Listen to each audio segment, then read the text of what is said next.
کیا لکھا ہے بھائی؟ یا علی ہے یا اللہ ہے؟ یا علی ہے نا، اللہ ہے یا حسین؟ اسلام ہے، یہ دین ہے۔ بتاؤ یا علی یا حسین، کس نے حکم دیا یا علی یا حسین کو پکارنے کا؟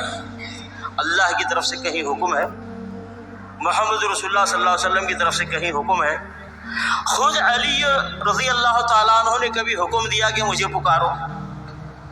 یا حسین رضی اللہ تعالیٰ عنہ نے حکم دیا کہ مجھے پکارو؟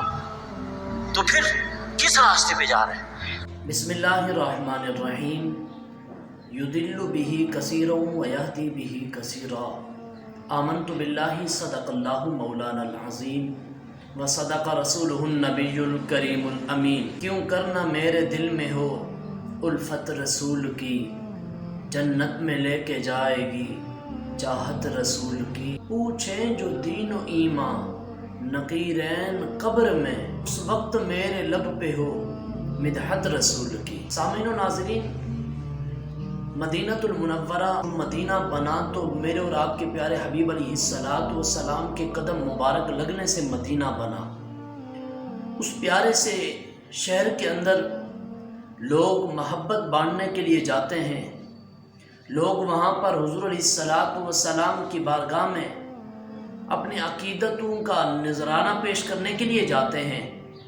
لیکن آج کا دور ایسا چل پڑا، آج کے دور میں کچھ ہر فتنہ الگ طرح سے اپنا عروج پکڑ رہا ہے۔ کافی دنوں سے دیکھا جا رہا ہے کہ شیخ مظفر مدنی اس نام کا بندہ مدینہ المنورہ شریف کے اندر لوگوں کو گمراہ کرتا پھرتا نظر آ رہا ہے۔ کبھی کسی کا امامہ شریف دیکھ کر جو ہے نا اس کے دل میں بھٹکنے شروع ہو جاتی ہیں، کبھی کسی کی شکل دیکھ کر، کبھی کسی کے کپڑے کا رنگ دیکھ کر، اور کبھی کسی کو کوئی کام کرتا ہوا دیکھ کر اس کے دل میں کھٹن شروع ہو جاتی ہے، اور لوگوں کو پکڑ لیتا ہے اور پھر پوچھتا ہے کہ بتاؤ یہ کس کی سنت ہے، یہ بتاؤ امامہ کیوں پہنا، یہ بتاؤ ہاتھوں میں کیا پہنا، یہ بتاؤ یہاں کھڑے ہو کر درود کیوں پڑھ رہے ہو، یہ بتاؤ کہ یہاں پر آ کر تم سامنے ہاتھ باندھ کر کیوں بیٹھے ہو۔ تو یہ ہے بے ادب رسول، یہ ہے بے ادب صحابہ، اور یہ ہے بے ادب اہل بیت۔ یہ لوگ ہیں جن کے لیے قرآن فرماتا ہے یضل بہ کثیرا، کہ قرآن پڑھ کر کچھ لوگ ہیں جو گمراہ ہوتے ہیں، اور کچھ لوگ ایسے ہیں جو قرآن پڑھ کر ہدایت کی طرف آتے ہیں۔ جو قرآن پڑھ کر گمراہ ہو جاتے ہیں نا، وہ یہ لوگ ہیں، ان کی پہچان کرنی چاہیے۔ ان کی شکلیں تو دیکھیں، بگڑی ہوئی شکلیں نظر آتی ہیں ان کی، اور پھر یہ نفرتیں پیدا کر رہے ہیں، وہ بھی کس بارگاہ میں، کس بارگاہ کے اندر؟ وہ جو حبیب کبریا کی بارگاہ ہے، جو انبیاء کے تاجدار کی بارگاہ ہے، اس بارگاہ کے اندر نفرتیں پھیلاتے ہوئے یہ بندہ نظر آتا ہے مجھے۔ تو میں اس کے لیے اور کچھ نہیں کہوں گا، صرف یہی کہوں گا کہ ہم نے بھی قبر میں جانا ہے، تم نے بھی قبر میں جانا ہے، قیامت کا دن بھی برپا ہونا ہے، تو پھر پتہ لگ جائے گا محمد کا در چھوڑ کر جانے والوں، ہوا نہ گزارا تو پھر کیا کرو گے۔ آخر میں حضور سے تو ہم نے ملنا ہے نا، جس بارگاہ کے اندر تم کھڑے ہو کر لوگوں کو گمراہ کرنا چاہتے ہو، خود بھی گمراہ ہو اور لوگوں کو بھی گمراہ کرنا چاہتے ہو، تو خدا کا خوف کریں، کچھ تو ہدایت کی طرف آئیں، کچھ تو قرآن دیکھیں۔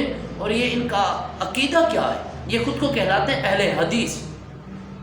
اب یہ کہتے ہیں اہل حدیث، اہل مانا والے، صاحب، حدیث مانا حدیث والے۔ تو یہ لوگ ہیں خود کو اہل حدیث کہلواتے ہیں۔ نہ یہ حضرت امام اعظم ابو حنیفہ، حضرت امام مالک، حضرت امام شافعی، حضرت امام احمد بن حنبل رضوان اللہ تعالی علیہم اجمعین، ان چاروں میں سے کسی ایک کی پیروی نہیں کرتے۔ نہ یہ کسی ایسے ولی کی پیروی کرتے ہیں کہ جو سنت کے مطابق جن نے کچھ بتلایا ہو۔ پوچھا جائے کیوں نہیں کرتے، تو جواب یہ ملتا ہے کہ جی ہم تو صرف حضور کی پیروی کرتے ہیں، قرآن کی پیروی کرتے ہیں، صحابہ کی پیروی کرتے ہیں۔ تو اب کچھ دنوں پہلے اس نے ایک نفرت پھیلائی، دل کو بہت افسوس ہوا، اس نے اعلان کیا کہ حضرت امام حسین کو یا حسین کہنا شرک ہے۔ اسی طرح کچھ دن پہلے اس نے یہ بھی کہا کہ یا رسول اللہ کہنا بھی شرک ہے، اسی طرح یا علی مدد کہنا بھی شرک ہے، اسی طرح بہت سارے یا غوث المدد کہنا بھی شرک ہے۔ اس طرح کے پروپیگنڈے اس بارگاہ رسالت مآب صلی اللہ علیہ وسلم کے اندر کیے جا رہے ہیں۔ آپ اور مجھے معلوم ہی نہیں اس بات کا۔ ہم تو سوشل میڈیا پر جو لوگ ہم سوشل میڈیا استعمال کرتے ہیں، تو جو لوگ سوشل میڈیا کو اپنا مفتی مانتے ہیں تو وہ تو گمراہ ہوتے نظر آ رہے ہیں، گمراہ ہوتے جا رہے ہیں، پتہ نہیں کہاں کہاں تک یہ نوبتیں جا پہنچی ہیں۔ یہ کمینے لوگ جو فساد پھیلانے کے چکر میں دین اسلام کا اور خود کو کہلواتے ہیں صحابہ کے نوکر، حالانکہ یہ صحابہ کے گستاخ ہیں، اہل بیت کے بھی گستاخ ہیں، اور خود حضور اکرم صلی اللہ علیہ وسلم کے بھی گستاخ ہیں۔ اب بات ان کے اندر کچھ اور طرح سے نظر آتی ہے۔ چلے بندہ خود گھر کے اندر جب اتفاق ہو نا، بندہ باہر والوں کو گمراہ کرتا پھرتا نظر آتا ہے، چلو بات تھوڑی سی سمجھ تو آتی ہے نا۔ جب گھر میں ہی فساد ہو اور خود ہم گمراہ ہوں لیکن باہر والوں کو ہم گمراہ کرتے نظر آئیں، تو پھر ہمیں اپنے من میں دیکھنا چاہیے اور اپنے من میں ڈوب کر پا جا سراغ زندگی۔ تو اگر میرا نہیں بنتا نہ بن، اپنا تو بن، خود کو تو دیکھ تم کیا ہو، کون سا عقیدہ رکھنے والے ہو، کن کا نام لے کر خود کو تم کہلواتے ہو اہل حدیث، اور کیا کام تم اس دنیا میں کرتے ہو۔ اب تمہارے چچا، تمہارے باپ، یہ تمہارے بڑے، یہ خود لکھتے ہیں، یہ جو تم نے کہا نا کہ یا حسین کہنا شرک ہے، تو اب یہاں پر یہ ذرا غور سے سنیے گا۔ غیر مقلد وحید الزمان ہدایت المہدی کتاب میں لکھتے ہیں کہ غیر اللہ کو ندا کرنا مطلقاً جائز ہے، مطلقاً کا لفظ استعمال فرمایا۔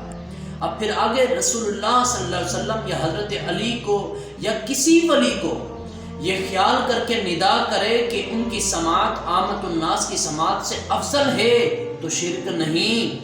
اب یہاں پر یہ وحید الزمان، یہ ان کے بڑے باپ دادا ہیں، یہ کہہ رہے ہیں کہ مطلقاً تم انہیں ندا لگاؤ یہ سوچ کر کہ ہم عام لوگوں کی سماعت سے ان کی سماعت افضل ہے، تو اس میں شرک کی کوئی حرج ہی نہیں، کوئی شرک نہیں، کوئی بھی چون چنا کے بھی نہیں کر رہے۔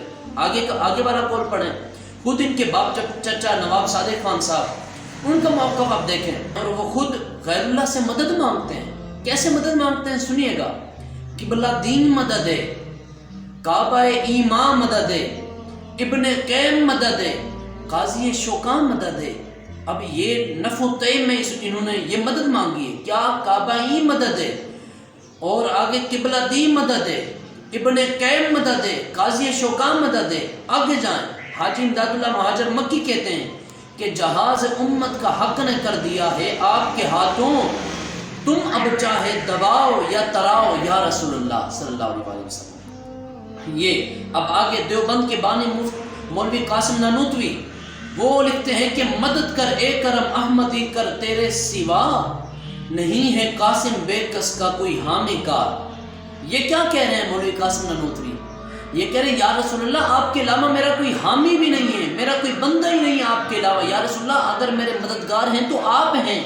اب یہ کہہ رہے ہیں، اب آپس میں ان کی رشتہ داریاں نہیں ہیں، اور باہر میں جا کر ان کے باپ چچا یہ اہل حدیث ہیں نام نہاد، یہ لوگ مولوی قاسم نانوتوی تو چلو دیوبند کے عالم ہیں، ان کے بانی ہیں دارالعلوم دیوبند کے، اور تو ہے نا۔ اب یہ ان کے اپنے ہیں، یہ کیا لفظ استعمال کر رہے ہیں، ان کو اب دیکھا جائے۔